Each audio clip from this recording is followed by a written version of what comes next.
जिथं विधिमंडळामध्ये महाराष्ट्रातली 13 कोटी जनता नेमकं काय महाराष्ट्राच्या हिताचं घडतंय ते पाहत असते, तिथंच आज हाणामारी झालेली आहे। आणि आपण बघतोय की जयंत पाटील आणि जितेंद्र आव्हाड जे आहेत ते यावेळेस देवेंद्र फडणवीसांच्या भेटीसाठी म्हणून पोहोचलेले आहेत। मुख्यमंत्र्यांची भेट घेऊन त्यांनी हा सगळा विषय मुख्यमंत्र्यांसमोर मांडलेला आहे। विषय धक्कादायक अशी ही घटना। भाजपचे आमदार गोपीचंद पडळकर यांचे कार्यकर्ते इथं जितेंद्र आव्हाडांच्या कार्यकर्त्यांवर धावून आले, मारहाण झालेली आहे, हाणामारी करण्यात आलेली आहे आणि आता सरकार काय भूमिका घेतं हे पाहणं महत्त्वाचं ठरणार आहे। अतिशय धक्कादायक।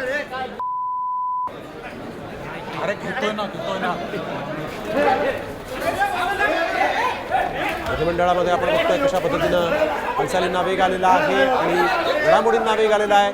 जयंत पाटील हे जितेंद्र आव्हाडांसोबत थेट मुख्यमंत्र्यांच्या दालनामध्ये गेले। मुख्यमंत्र्यांना भेटून त्यांनी या संदर्भातली सगळी माहिती दिलेली आहे। तर जितेंद्र आव्हाडांनी विधिमंडळात देखील हा मुद्दा उपस्थित केला होता। माझ्या जीवाला धोका असल्याचं त्यांनी सांगितलं होतं, कारण विधिमंडळामध्ये असतानाच व्हॉट्सअपवर धमक्या आलेल्या आहेत, शिवीगाळ करण्यात आली होती आणि त्यानंतर त्यांच्या कार्यकर्त्यांवर हा हल्ला झालेला आहे।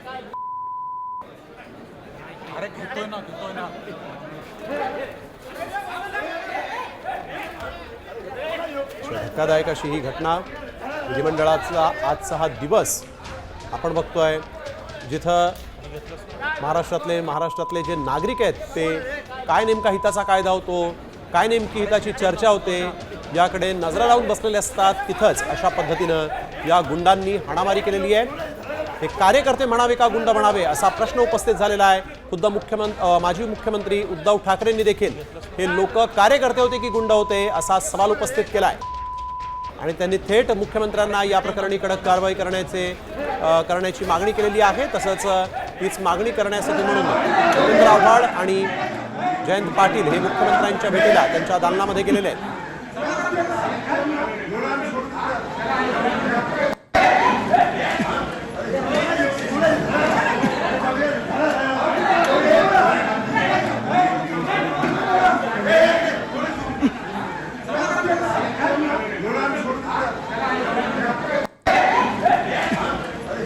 आणि आव्हाड यांचे कार्यकर्ते जे आहेत त्या दोघांमध्ये हाणामारी झाली। कालच आपल्याला माहिती आहे की या दोन्ही नेत्यांच्या कार्यकर्त्यांमध्ये वाचावाची झाली होती, शिवीगाळ झाली होती आणि त्यानंतर आपण बघतोय की आज विधिमंडळाच्या लॉबीमध्ये दोन्ही नेत्यांचे कार्यकर्ते आम्ही सामने आले आणि त्यावेळेस पडळकरांच्या कार्यकर्त्यांनी हा हल्ला केलेला आहे। हे दृश्य आपण बघतोय कशा पद्धतीनं विधिमंडळाच्या लॉबीमध्ये हे कार्यकर्ते घुसल्यानंतर त्यांनी इथं वाद केलेला आहे आणि आता या प्रकरणी काय कारवाई होते हे पाहणं महत्त्वाचं आहे।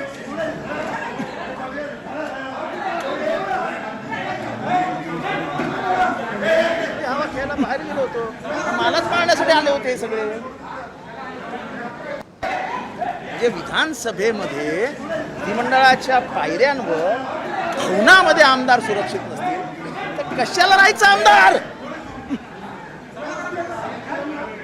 काय गुन्हा आमचा? कोणीतरी मवाल्यासारखा येतो आमच्या आई बहिणीवाला शिव्या देतो, त्याला ऑफिशियल लँग्वेज म्हणून डिक्लेअर करा ना।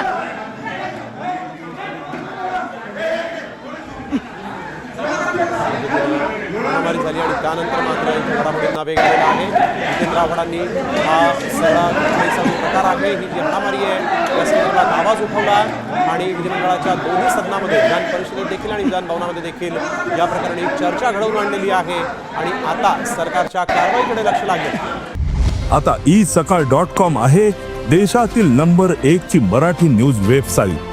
प्रत्येक अपडेटसाठी isakal.com ला नक्की भेट द्या।